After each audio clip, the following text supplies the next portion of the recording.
Hello there, Sagittarius. Welcome to your October 2019 tarot reading.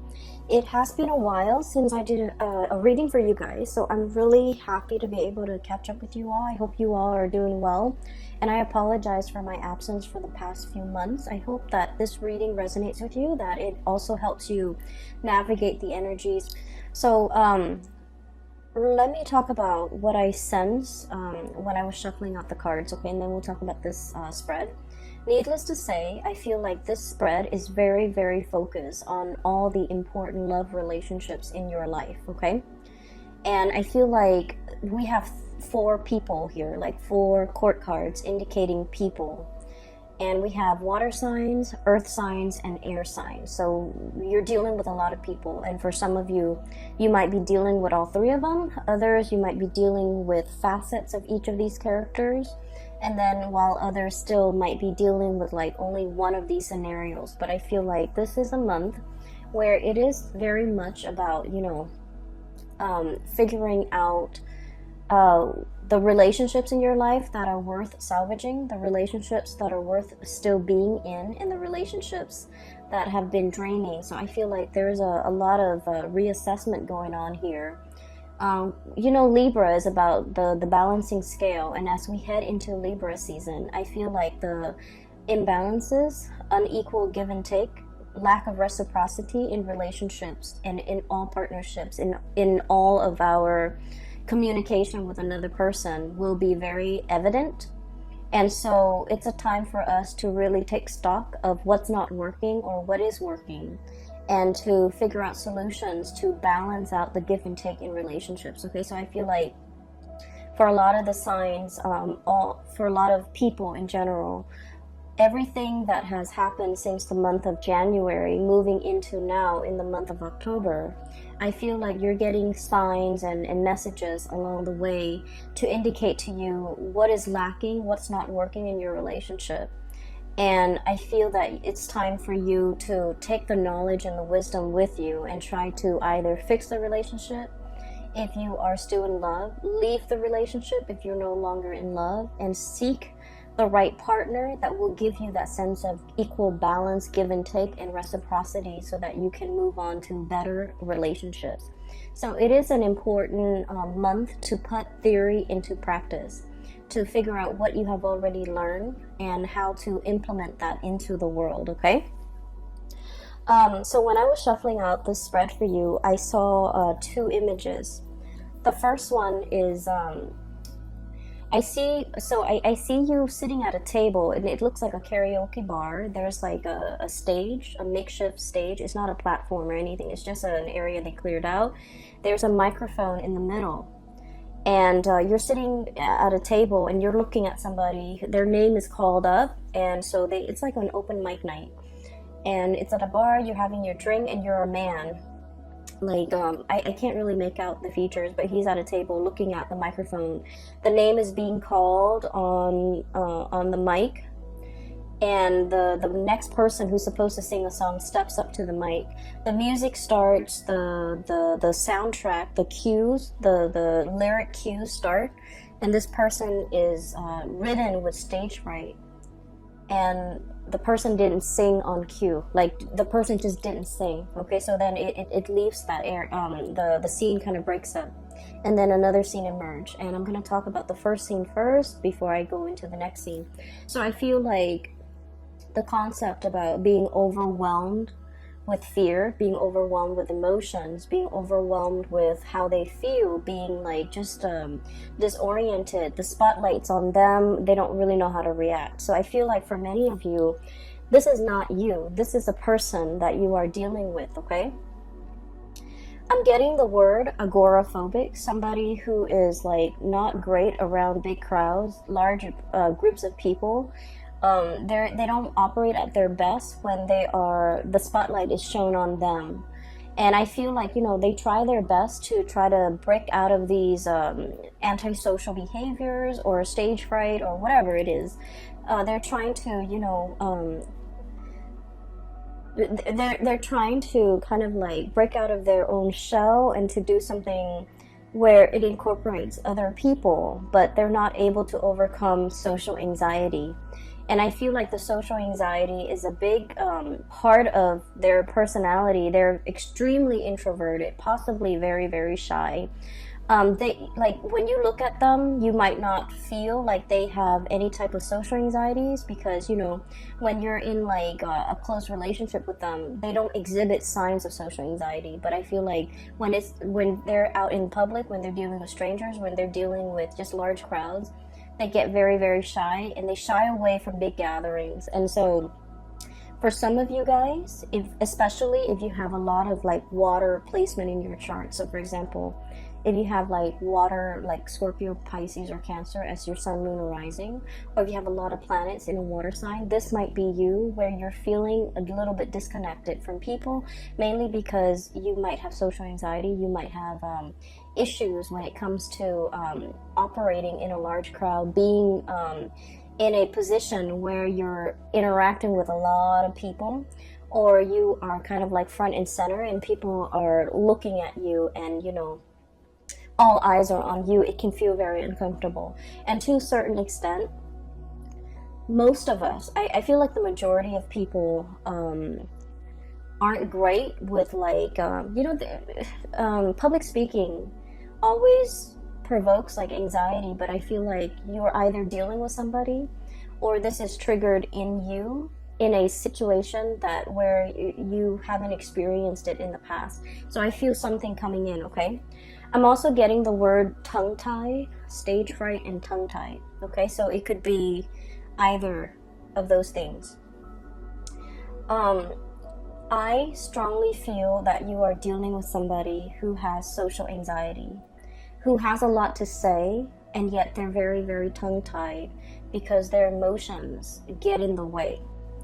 That's what I'm feeling. And I feel like their method of expression has always been through either song, music, or other avenues of self-expression, painting, dancing, whatever it is.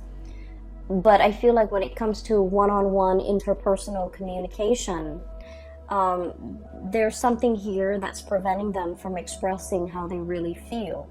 And so I feel like as a Sagittarius, it has been very frustrating for you to deal with somebody like this, because Sagittarius, you're very no holds barred. You're very like, you're very uncensored. You would speak your mind. You state your opinion. You want to be heard, and I feel like you're very like no nonsense.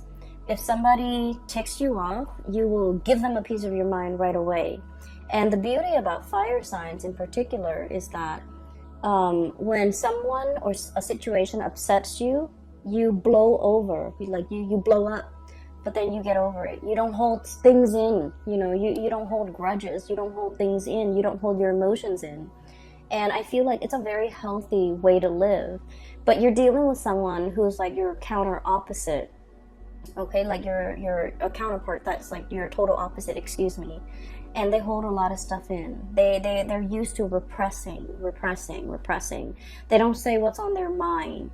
And I feel like a lot of it is they don't say what's on their mind out of fear, out of judgment, out of like, having those feelings or those words be used against them later. So, in this day and age with social media, with digital communication, a lot of things can be taken out of context. A lot of situations too, like we can't really retract and rescind what we say because things are permanently on social media or on some type of a public forum, or once something has been said and the way in which they have been said, the tone that is used, it's really hard to take back.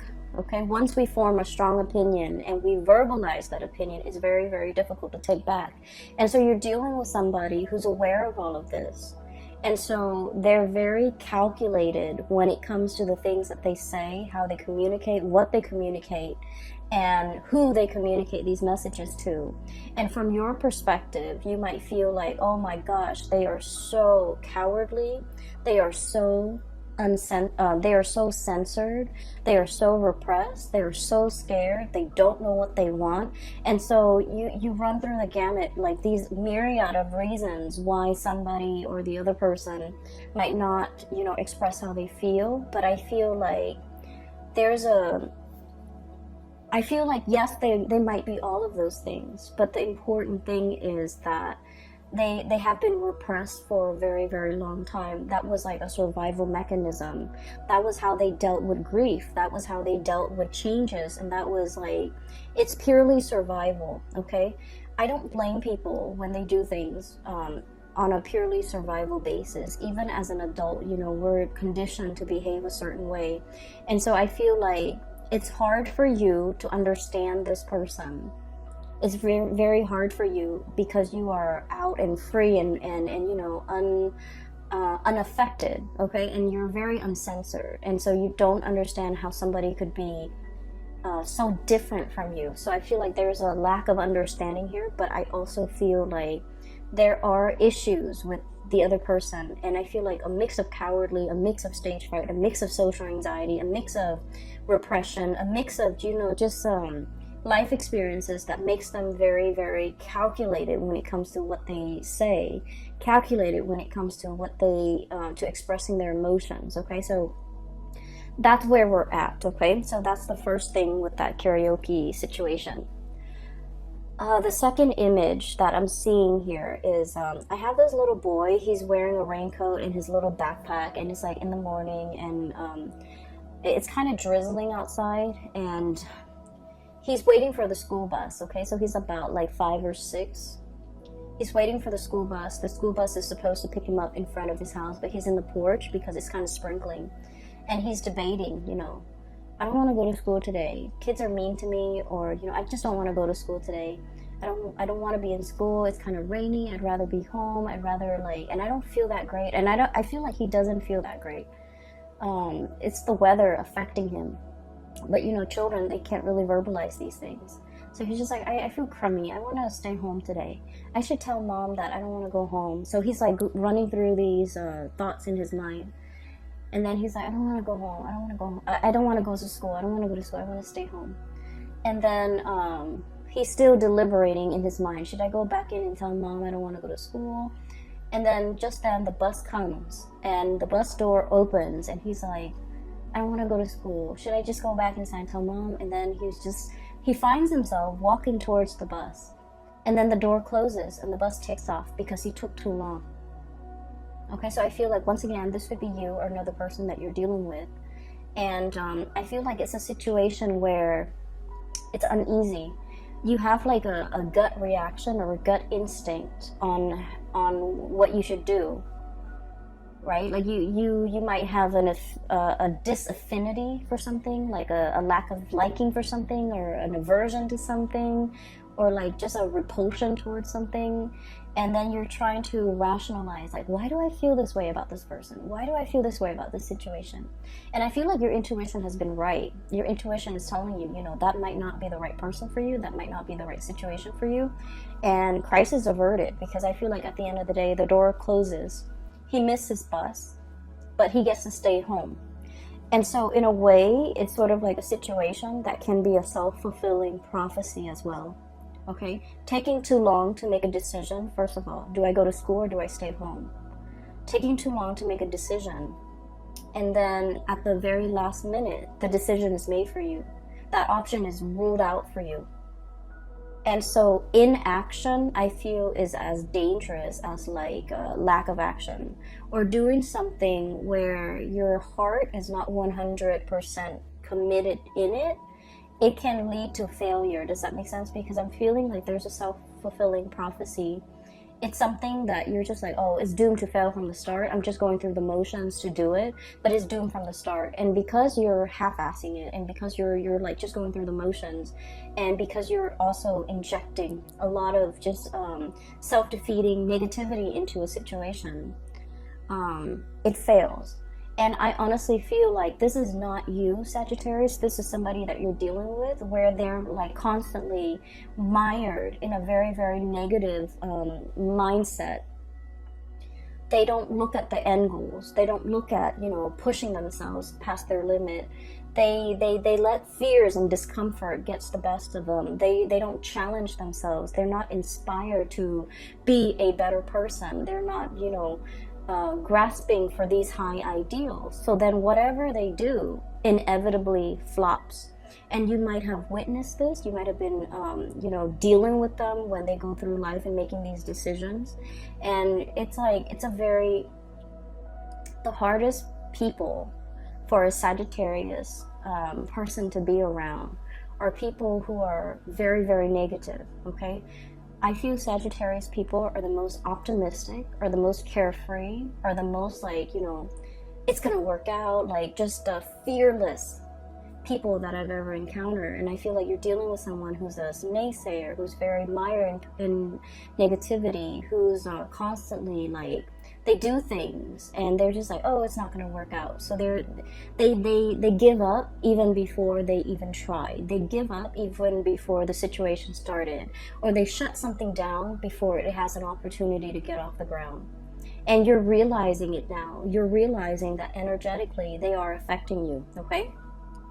The other part of this that I want to emphasize is he wanted to stay home, right? Like the little boy, he wants to stay home. He didn't say anything. And then I feel like there's something here about, you know, tongue-tied, not being able to speak, not having the right vocabulary, not feeling fearful, feeling afraid, feeling censored, okay? So those are the key words as we head into this month, and hopefully these messages will provide a lot more clarity for you when you're dealing with with another person that behaves this way. So right off the bat, what I'm feeling is this is a month of major communications, okay? And especially as it relates to like feelings, emotions, being like where things are kind of laid bare. They're out in the open. They're happening very fast. This to me indicates usually like electronic communication that comes out either physically in person or like electronic communication where they're coming at you very, very, very fast and you have like a split second to respond, or timeliness when it comes to your response is very important, okay? So there's a lot of communication here. If we're looking at this situation, I feel like if in the past there has been a channel of communication that has been blocked, where you feel like you have to literally pry the answers out of the lion's mouth, okay? You have to like literally like pull out answers, command answers, or like demand it from another person. I feel like the floodgates are opening. So right off the bat, I feel like there's a situation where you are asking a lot of questions about to a person, or this is happening to you. And I feel like for many of you, if it has been, you know, the past few months of like constantly communicating with someone, wanting clarity, wanting like certainty, wanting something solid and concrete, I feel like the floodgates are finally opening because you have been dealing with somebody who is very tongue-tied, who's very afraid, who is very calculated in the way that they communicate, in the way that they speak. And so I feel like you've been pushing it and pushing it and pushing it, and finally the floodgates open. You're getting the communication that you're looking for. What we have here is a really, really beautiful situation. We have here the Ace of Cups, and this is denoting to me new love, okay? This is like an opening up of the floodgates where feelings are finally expressed for the first time. You definitely have somebody who's coming into the picture, coming forward to make you an offer. And what I sense is you are always very courageous when it comes to being vulnerable, okay? Being vulnerable is like the hardest thing for anybody to do. You put your heart out there, you put your feelings out there, you made yourself known, you made yourself available. You know who you want to be with. And you have made that very, very clear from day one. I'm not playing games. I want this, and this is all that I want. And I feel like because you have been adamantly pursuing it, there's definitely somebody coming into the picture for reciprocity, to reciprocate this outpouring of love. Somebody who's very touched, who's very like, they might have been guarded in the past, but now they're in a position where they trust what you have to say, they trust your emotions, they trust your feelings, and they're still very much shy and trepidatious about making this big leap towards you, jumping in the water, you know, enjoying this relationship even. But they're making an effort, okay? So I feel like it's slow, but it is very steady. And then I also feel like there was a situation in the past where somebody was too strong with their emotions, and I feel like they were too strong, too direct, too fast, too soon, and I feel like the other person got really scared, and they've had some time to mull things over, and now they're coming back in to reciprocate, to have this conversation, to talk about things, to offer you, you know, they might say like, well, wait a minute, you're coming a little bit too strong, but I do like you, and I feel like, you know, let's take it slow. So I feel like there's somebody here who's wanting to slow things down, not because they don't feel the same way, but because they're rational, and I feel like, you know, they want to, they don't want to, their emotions to get the best of them, okay? It's not a bad thing to slow things down, but I definitely see a situation where there is tremendous outpouring of love, and you're going to get that reciprocity between you and another person. The other person has been thinking about you, okay? We have here deep in contemplation when it comes to matter of the hearts, the Queen of Cups. Deep contemplation. How's this going to work? How's the future going to look? How are we going to work together as a unit? Where are we going to live? What are we going to do? How do we navigate each other's energies? How do we live in the same space? How do we share resources? This is like serious contemplation, okay? The Queen, she's rational. And in this situation, I do feel like you're dealing with someone who is very mired in their emotions for you. Like it runs very, very deep. This is someone who's very, very maternal or paternal. So they have like a parental energy about them. They might have children. They might be I'm seeing somebody who like really knows how to take care of another person. They don't enter relationships unless it's the long haul. So they might have, you know, dated only like a few people, okay? And so when they date, they think about long term. They think about, you know, the marriage, the engagement, the house, the kids, the happily ever after. They don't rush into a situation just to see what happens. If it doesn't work, then, you know, we'll separate. They don't do that. They don't play like that. And so I feel like your direct energy might intimidate them, might scare them, and it might even make them feel like you're not here to stay. Like they might think you're not as serious. They might think that you're a serial dater. They might think you're after the thrill of the chase, and they might not take you at your word or take you at face value or take you seriously. So I feel like they've been thinking over this about you for a very, very long time. And emotionally, they feel the affinity towards you. They feel that pull, okay? I'm seeing a situation where somebody is definitely coming forward, okay? This is the Chariot, forward momentum, two disparate energies working together, moving the Chariot in the same direction. So I do see, and I say this a lot with Sagittarius, you and a partner who might be from, you know, like an interracial type of a situation, okay?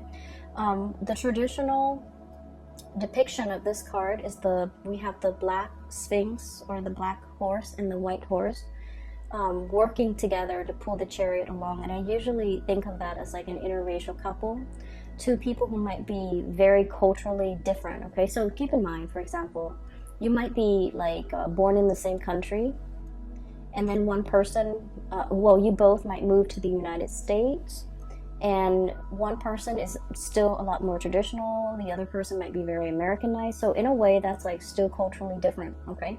So I see variations of that in this card where you and the other person, there might be a lot of cultural differences that you have to learn about one another. You have to understand about one another in order to make it work. And so there might have been a lot of difficulties in the past to overcome in this relationship as a unit.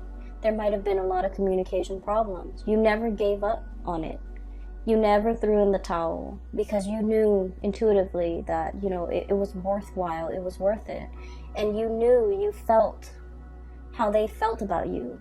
You felt it even though they never said it, because they were scared of their feelings. They were afraid of being found out. They were afraid of, like, you know, how they felt. They were afraid. They were running from it. And I also feel like they were so, it caught them off guard, and the feelings were so strong that it was hard for them to verbalize it, and they were afraid of it. They didn't want to face it. They didn't want to admit to it. They didn't want to talk about it. But moving forward, I feel like there's a breakthrough here where the floodgates open, and this outpouring of love and emotions is definitely coming through, where the other person is coming into the picture, wanting a conversation and wanting to build, okay? You have another character here, so that's, I see one person who's very afraid, and then I have another person who's very calculated with their words, with the things that they do. They're very measured with what they do. So this is one person here, and I see another person. And this person shows up here as the King of Pentacles, okay? It doesn't matter. I'm not reading the signs anymore because I feel like you have crossovers. You have people with so many astrological placement that the signs, sun sign or moon sign or rising sign, it doesn't even matter anymore.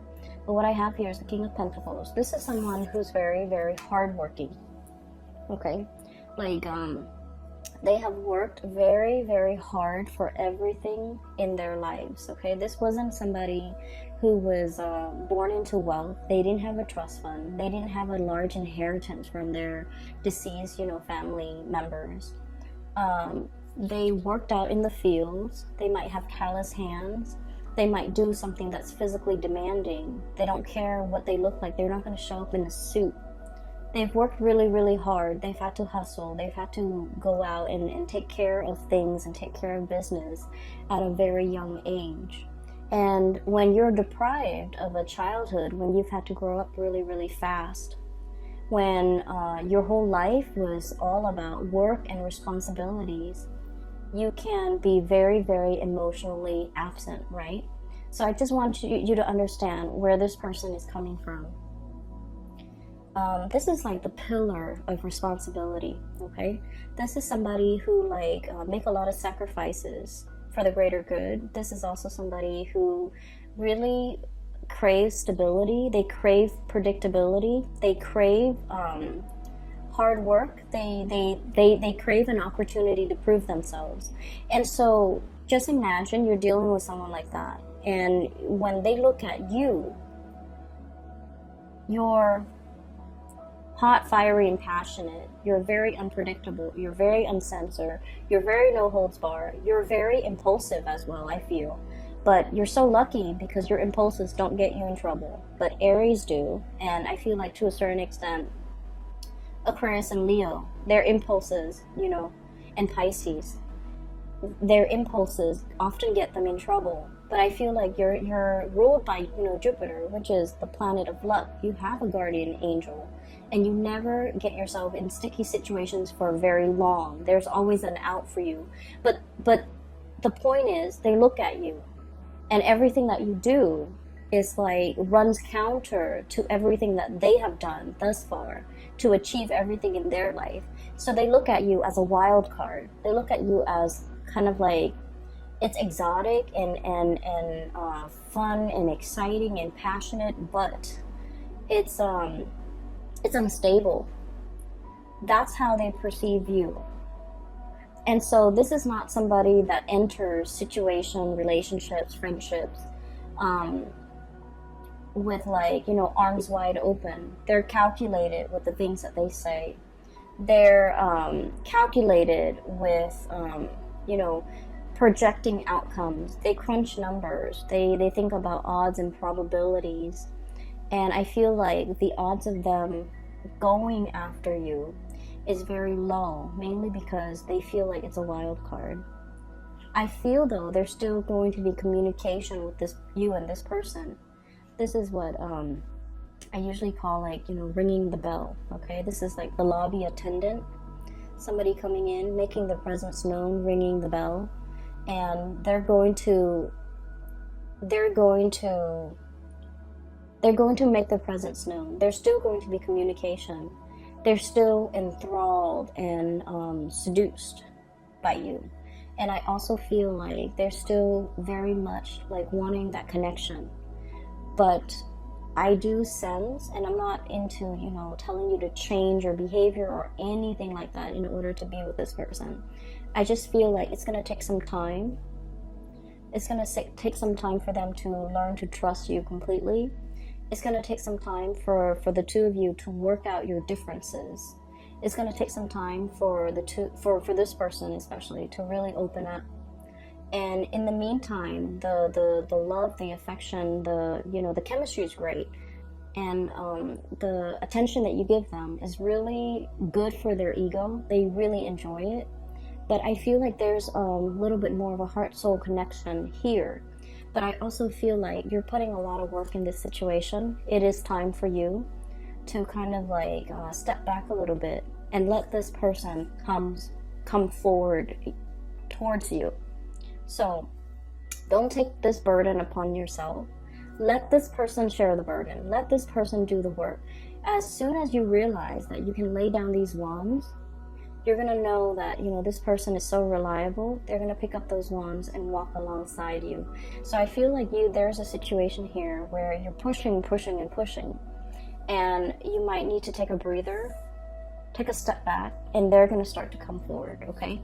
So don't do things out of just, don't do things out of that impulse of emotion, needing to show the other person, needing to prove to the other person. I feel like it's time for you to kind of like give this connection a little bit of a rest, because then you're going to realize that they're going to come in and reciprocate. What we have here is your ships finally coming into the picture. Okay. I see a lot of career success here for many of you. I mean, aside from this situation, I do feel like you're in a position where you're in a leadership capacity. You're leading people, you're teaching people, informing people. People are coming by to ask for your opinions, your ideas, and things like that. And so you're in a really good position professionally. You have been spending a lot of time working on this area of yourself, either bearing yourself from in work, or working on projects that really bring you a lot of joy and passion, like projects that are expansive, that are helpful to humanity, I feel, in some way, and just projects that you closely, your values and the values of the projects are closely aligned. And because of that, I feel like you're hedging, or you're on the verge of, some major breakthroughs when it comes to your career. And because you're in this position, you have a lot of things going on. You have a lot of suitors in your periphery, and you have you're just in a very, very good space where your attention is not preoccupied, or is not scattered, and is not caught up in some control situation where you want a certain outcome. I feel like you're in a very good, free, breathable space, and it's expansive. Because of that, I feel like energetically you're allowing the right people to come into the fold for you. You're making room for the people that want to reciprocate, and you're laying down these burdens as well towards people that are not in the picture for your greater good, or who are not willing to put in the time and the work and the effort. Okay, so I definitely see some major communication breakthroughs. The last card here that we have is the King of Swords, and the King of Swords is once again all the characters that you're dealing with, especially the two kings, King of Pentacles and King of Swords. These are not emotional types of people. They might feel that you're very emotional, and they might feel like your emotions fluctuate, and so they want something a little bit more stable. And I feel either way, you have gone a long way when it comes to your maturation level, when it comes to emotions, when it comes to work, when it comes to your ability to kind of control your impulses, control yourself. And I feel like that makes it a lot easier for them in their interaction with you, in their communication with you, to be able to, have a conversation and feel like they can express themselves, and feel like you're to finally understand how sincere you are. Even though you say things, you're not like other people where they just say things that they don't mean. You are actually very open, very sincere, very honest with how you feel about them at all times. And they're starting to feel safe and comfortable in expressing themselves and reciprocating back at you. Okay, so I do see there's major communication breakthroughs here. And so I honestly feel like, you know, the goal or the theme for this month is you are dealing with someone who's repressed. You are dealing with somebody who came kind of like belatedly. They tell you things, like you ask them a question, you wanted to know it at that time. Okay? And I feel like they dragged their feet, they took their time. They didn't give you a response at that time. And then they might have missed the boat with you. And I feel like they're kicking themselves over it. Okay? And that is why they're coming back, making their intentions known. That's why they're coming back. And they're starting to realize that there was a sense of urgency. There was a sense of like, you know, if you're not going to reciprocate, if it's something very simple, as easy as like, just telling me how you feel, and the other person was not able to reciprocate, I'm sensing that they kick themselves. I'm sensing that there's regret, and I'm sensing that's why they're coming back in, because they understand and they feel safe in the sincerity of the way in which you express yourself. Okay, it's like you have been nothing but upfront and honest, and then I felt like the other person, it's almost like when you're dealing with so many sleazy people and then you meet like a really nice honest one, it seems like it's too good to be true. That's what I feel is happening to your person, where you're very upfront and honest, and they're like, it's too good to be true. That person must be hiding something. That must be a facade. That must be a front. That can't be real. Okay? They have their own hang-ups, Sagittarius, and you kind of just need to let it be. But honestly, I feel like, you know, there's going to be reciprocity coming into the picture, and it's going to make you feel really, really good. Okay? I hope this reading resonates with you. I hope that it comes true for you in the month of October, so that you can, you know where you stand with people and know who's really important. Okay? For those who have been emailing me, I don't do private readings anymore. I do have a colleague. Her name is Bridget. She's based out of California, and she is a psychic. She's phenomenal. I can't recommend her enough. If you are interested in a reading, please get a reading through her. I've included a link in the description box below for her website where you can schedule an appointment for yourself. I do wish you all the best, Sagittarius, and best of luck with everything, okay? I'll talk to you guys soon. Bye-bye.